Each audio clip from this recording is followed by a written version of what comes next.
Bismillahirrahmanirrahim. Assalamu alaikum.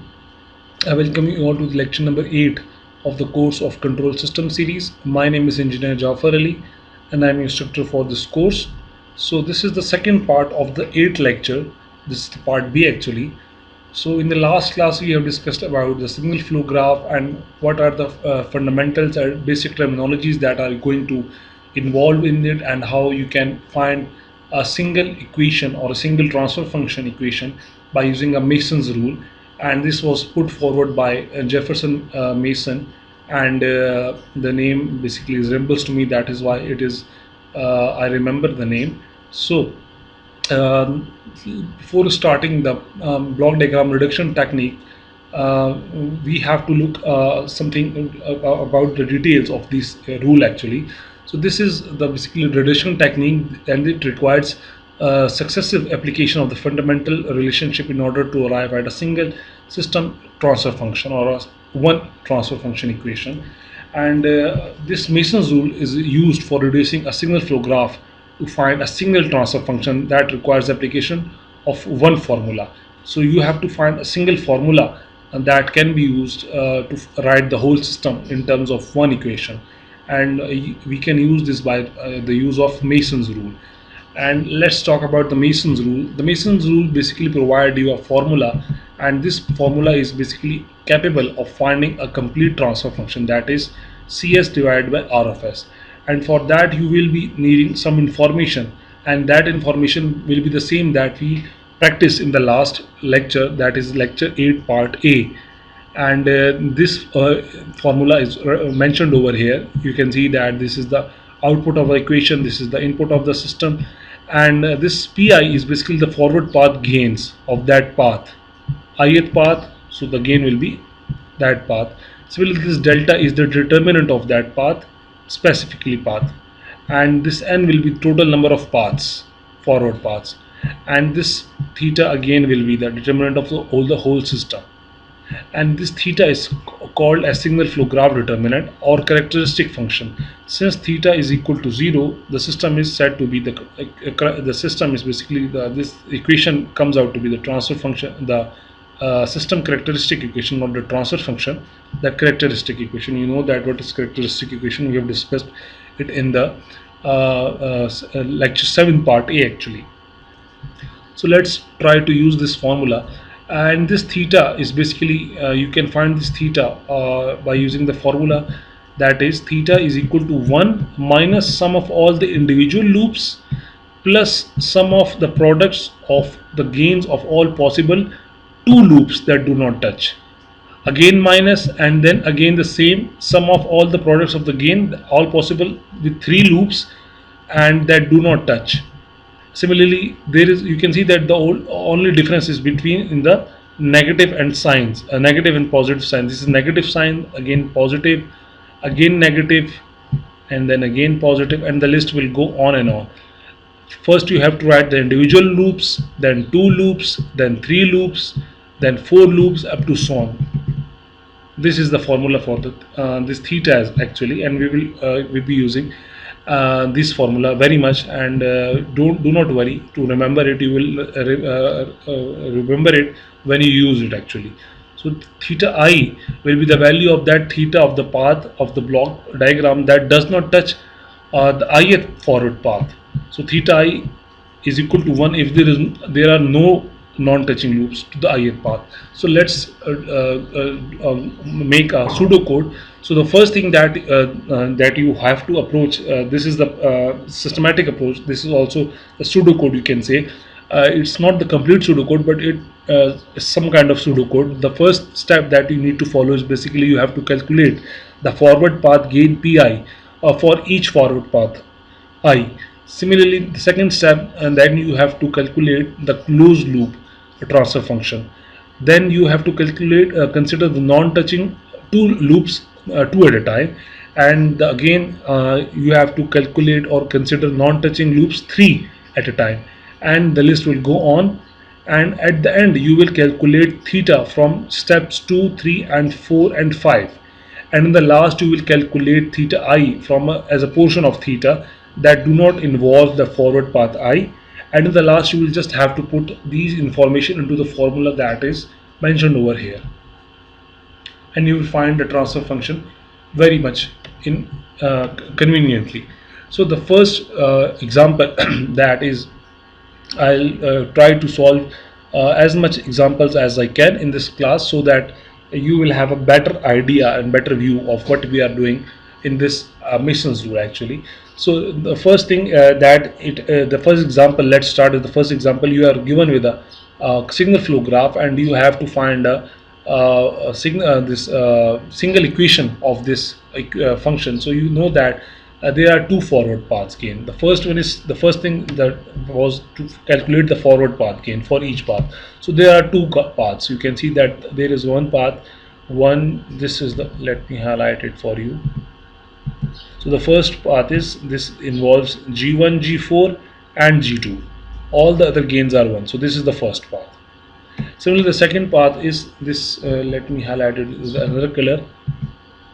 Let's say this color. So the second part will be this path G1, G4, and it involves G3 instead of G2. So this is the second, and this was the first.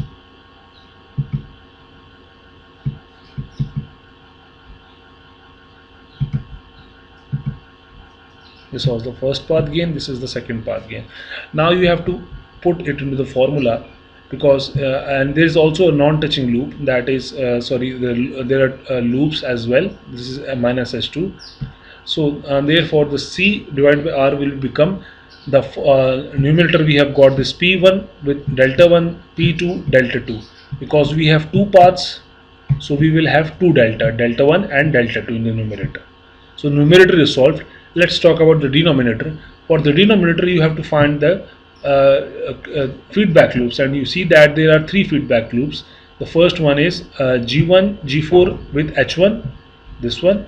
The second one is minus G1, G2, G4, H1, H2, G1, G4, G2, and this H2 with a minus sign. So this minus will be coming here. So this is the second loop. And the third loop you can see over here is minus G1, G3, G4 and H2, minus G1, G4, G3 and this minus H2. So this will be minus G1, G3, G4, H2. So these are three loops actually. And let's talk about their what loops are touching or not. So the formula for this is, so you can see that there is no non-touching loops. All the loops have some kind of common node. So you can see that this is the common node, and this is the common node between this loop and this loop. Similarly, this common node is also there. So there are several different common loops as well in the. So you can see that this delta is actually 1 minus all the individual loop gains. So 1 minus this L1 plus L2 plus L3. So you just have to write this the loop 1 gain, loop 2 gain and loop 3 gain over here separately. The value of L2 was minus, so you can see that this thing as it is mentioned over here, and this L3 was this thing, so it is also mentioned over here. So you have find this delta as well. This complete is your delta, because you can see that there is no touching non-touching loops, so you don't have to write the other things as well. So no need for that. Yes, just till here. Secondly, you have to find for theta, you have to find two deltas, delta 1 and delta 2. So delta 1 will be 1 minus sum of all the individual loop gains and so on. So you can see that this delta 1 comes out to be 1, and this delta 2 comes out also to be this 1. And you have to the values of this delta 1 and this delta 2, you just have to put in the formula, and the whole transfer function will be can be found out using this formula. If the values of P1 was this G1, G2, G4, multiplied it by this delta 1 which was 1. Similarly, the P2 was G1, G3, G4 multiplied with by delta 2, that is 1. So it comes out to be as it is, and the denominator is as a whole delta, and you have found that what is the value of delta. So if you take this G4 common from, and this G1 and G4 common from these numerator, you can get G1 G4 bracket G2 plus G3, and the denominator will be remain as it is. So using just the information, you have found out the single transfer function of the whole equation, and this can be represented in a block diagram as well. The same thing that we discussed in the block diagram reduction technique. This was your R of S, this is your C of S, and the value of the single block will be this thing. This can be this thing. Actually, this will be this thing. So this is the example 1. Let's see another example. It is a bit a bit difficult, not that much difficult, but let's see it. So the first thing that you have to find all the paths. So you can see there are two paths. This is the P1 path and this is the P2 path. So the first thing that you have to write the gains of the all the individual paths. So the gain of this path 1 is G1, G2, G3 and G4. This is G1, G2, G3 and G4. This is the gain of first path. The gain of second path will be G5, G6, G7 and G8. This thing. Now you have to calculate all the loops. So the first loop is basically this L1, and this is basically nothing but G2 into H2. The loop 2 is basically G3 into H3. Similarly, the third loop is basically this G6 and H6, and the fourth loop will be G7 H7. These are the 4 loops. Now we have to consider non-touching loops, and you can see that there are some loops that are non-touching. This L1 and L2 are touching because they have a common node, but this L1 and L3 are non-touching. Similarly, this L2 and L3 are non-touching. Similarly, this L1 and L4 are not touching, and this L2 and this L4 are non-touching as well. So you have 4 non-touching loops: L1 L3, L1 L4, L2 L3 and L2 L4. These 4 loops are there, which are non-touching. So consider 3 non-touching loops. So we have some kind of loop. There are 3 non-touching loops. There are 2. These are basically, you can see that they are combination of 2. That these 2 loops are non-touching. If you have a loop something like this, so we can have that as well. Let's talk about that in another example, but let's limit ourselves to these 2 non-touching loops. These are 2 non-touching loops. These 2 loops are non-touching, these 2 loops are non-touching, and these 2 loops are non-touching, and these 2 loops are non-touching. So we have 4 non-touching loops, 2 non-touching loops. So 3 non-touching loops are none, and the next thing is we have to find the delta, and you know that delta is equal to 1 minus the individual loops plus the 2 loops. So we have 4 2 loops that are non-touching. You can see that this L1 L3, L1 L4, L2 L3, L2 L4. You just have to write down the values of these things. So L1 is basically this thing, L2 is this thing, L3 is this thing, L4 is this thing, and L1 L3 is this thing. Similarly, L1 L4 is this thing, L2 L3 is this one, and L2 L4 is this thing. So we have found the delta till now. The next thing is basically you have to find the delta I, or delta. There are 2 paths, so I1 and I2. So the first delta will be 1 minus L3 plus L4, because you see that the L path involves the first path doesn't involve L3 and L4. It involves L1 L2. That is why you have ignored these things. The first path actually involves as L1 L2, so that you have neglected them, and other than that you have adjusted with it. So 1 minus L3 and L4, and you got this delta 1. Similarly, if you want to find theta 2, sorry, this delta 2, you have to eliminate the other loops that are involved in the second path. So L3 and L4, these loops were involved in the second path, so you have L4, these loops were involved in the second path, so you have ignored them, and you just have to write the loops that are not involved in that path. So these two loops are not involved in this path, so you can write this theta 2 from this equation.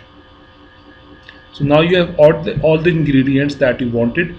Now you just have to put into the formula, that is P1 theta 1 plus P2, sorry, delta 2 divided by the complete delta.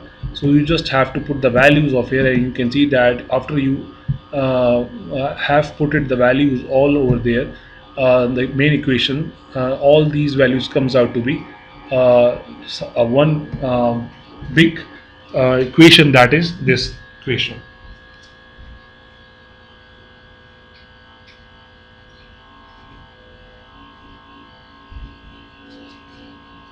So you can write this whole equation into a single block diagram like this, in which this R of S will be the input and this Y of S is the output. So now you can see that how it is much easier to solve to find a single equation or single block diagram by using the Mason's rule as compared to the previous method that we discussed in the previous class, because that method involves a short or small blocks and tools, but this is a huge this method is applicable to a huge system. You can see that this is a kind of tough system when you examine it with a single that method of single finding a single block diagram, or reducing a block diagram, and this becomes easier for us to find a complicated to find a transfer function of a complicated block diagram. So it is much easier as compared to the previous thing that we have learned in the previous classes. So let's talk about example number 3. You have to find the transfer function, that is C of S divided by R of S. So you have these 1, 2, 3, 4, 5 forward path gains over here, and other are as well reverse feedback path gains as well. So the first thing that you need to have is the finding the paths from the input towards the output. So there is only single path, that is from the input towards the output, and the equation for that path, or the loop gain for forward gain for that path is G1, G2, G3, G4 and G5. You can see that G1, G2, G3, G4 and G5, these are the forward path gains. So you have only P1, so it means you have to find delta 1 and you have to find a delta. So the second thing that you want to find is basically to find the feedback loops. So there are 4 feedback loops. This is L1, this is L2, this is small L3, and this is L4. This giant is L4. So the first thing is you have to write down the gains for that loop. So the loop for gain loop 1, the gain for loop 1 is G2 H1. The loop gain for this loop 2 L2 is basically G2 H4. The loop for gain for this loop L3 is G7 H4, this thing, and the gain for the loop 4 is basically G2, G3, G4, G5, G6, G7, G8. You can see that this is a giant whole. This is a quite big loop. So these are 4 loops. So the next thing that you want to find 2 loops that are non-touching. So these 2 loops are non-touching. You can see that, and these 2 loops are non-touching. So the 2 non-touching loops will be L1, L2, L1, L2, L2, L3, and L1, L3.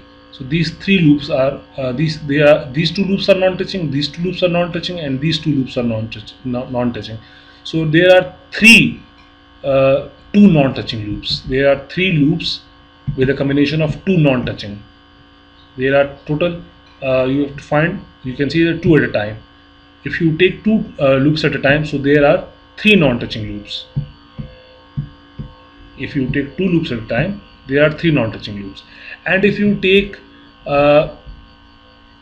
non-touching loops 3 at a time, So these three L1, L2, L3, these are three loops that are non-touching at the same time. So these three loops are non-touching at the same time as well. So now you can see that there will be this equation will be quite big. The delta equation will be quite big, and the equation will be something 1 minus the individual loops, this thing till here, individual loops. Then you have to add group of loops that are non-touching two at a time. So these are the loops that are non-touching two at a time, this thing. And then you have to write the loop non-touching loops three at a time. So this thing is the loop which are non-touching three at a time, and this is basically L1, L2 and L3. This L1, L2, L3, these are non-touching, so all these will be multiplied. This G2H1, G2S1, G4H2, G4H2 and G7H4, G7H4. So this will be written as well in the last of the. So you can see that the first thing was with minus sign, the second came with the plus sign, the third one again came with the minus sign. And similarly you have to find delta 1. So you have to eliminate all the loops that are involved. So if you ignored all these things that are involved in the first path, you can see that this G2 is involved in the first path, so you have to ignore this. This G4 is involved in the forward path, so you have to ignore this as well. Similarly, this G4HS4, this is the thing that is not involved. Similarly, this is involved as well. This G2, G3 is involved. You have to ignore this. This thing will be ignored as well. All these things have something. If you see this has G2, and this G2 is the part of this forward path. So you have to ignore this as well. Similarly, you have to ignore this as well, and you have to ignore this as well. The only thing that you will be remaining is with G7H4 H of S. This is only the term, and this is the term G7 and H4. This will be the only term that is not part of this forward path. So you just have to write 1 minus this thing. All the other things are eliminated. Now you have the value of delta 1, you have the value of delta, you have the values of the loops, individual loops. You just have to find into the formula, put into the formula, and you will be able to solve this thing. And I will keep it to you. Let's let you do it and find the complete. You have to just put the values in the formula that was mentioned in the previous you can say this diagram, this equation. But instead of this P2 delta 2, there is nothing of, there is only one path, so you don't have to write this thing. You only have to multiply P1 with this delta 1 and divide it with the delta. So P1 is mentioned over here. You can see that this is P1, this is mentioned over here. P1 multiplied with this delta 1. Delta 1, you have found out what is delta 1, divided by this delta. So you will be able to find a complete one equation, that is a single equation for this whole control system. This is the last example that I will be doing it for you, and the rest of the examples will be for your practice as well. So this is quite a big example, and you can see that this is a gigantic example of this Mason's to apply this Mason's rule. So the first thing that you have to find is the forward path. So you can see that there are three forward paths. So the first path, let me highlight it for you. First path is this, as usual.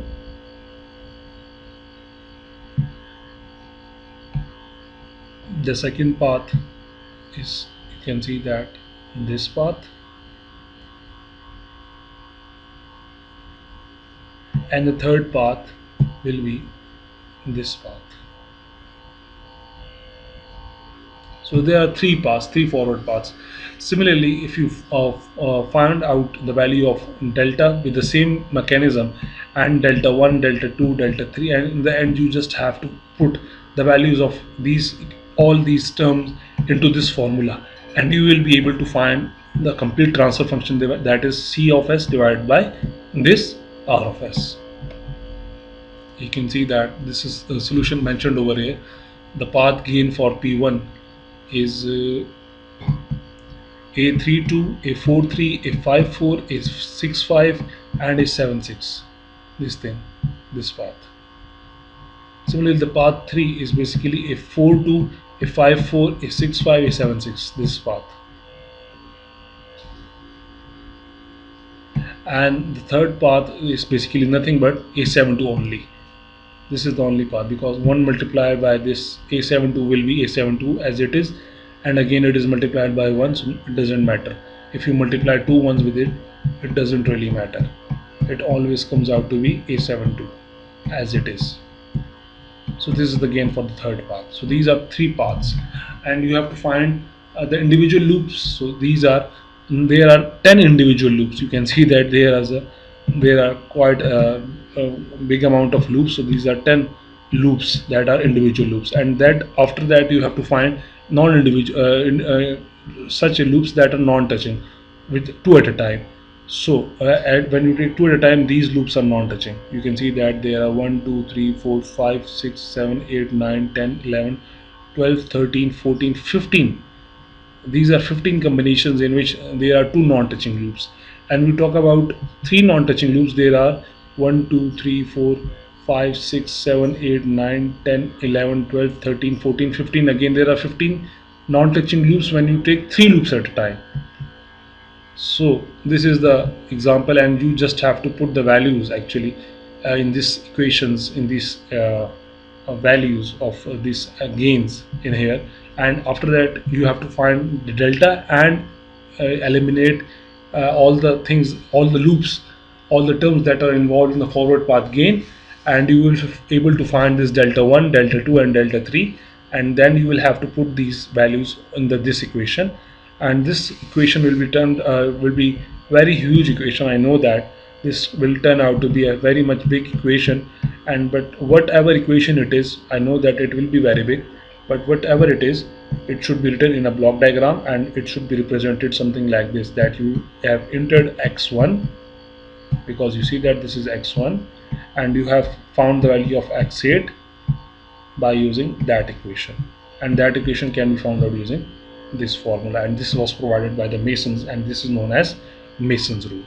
So I will leave another examples for yourself. I know that you will be able to practice this as well for yourself, and in the coming lecture actually we will be discussing this that how you can convert this flow block diagram to a single flow diagram. Actually it is very easy. So you just have to eliminate or represent all of these things into one another, so that you will be able to convert this as well. This is the shifting, or you can say further examples if you want to practice this as well. This is just for you guys, in which you have converted a block diagram into a signal flow graph, and after that you are putting the values of using the Mason's rule. You are actually putting the values of gains, and you are finding the transfer function. So this is a very cool example. So that is all for today. In the coming class we will look more examples within this lecture, and we'll continue to discuss our discussion on the block diagram, and after inshallah in the coming lecture we will be done with the block diagrams and signal flow graphs, and in later part we will discuss the stability criteria and the response or analysis. That was our second CLO of the course. I'll see you in the class. Thank you very much. Allah Hafiz.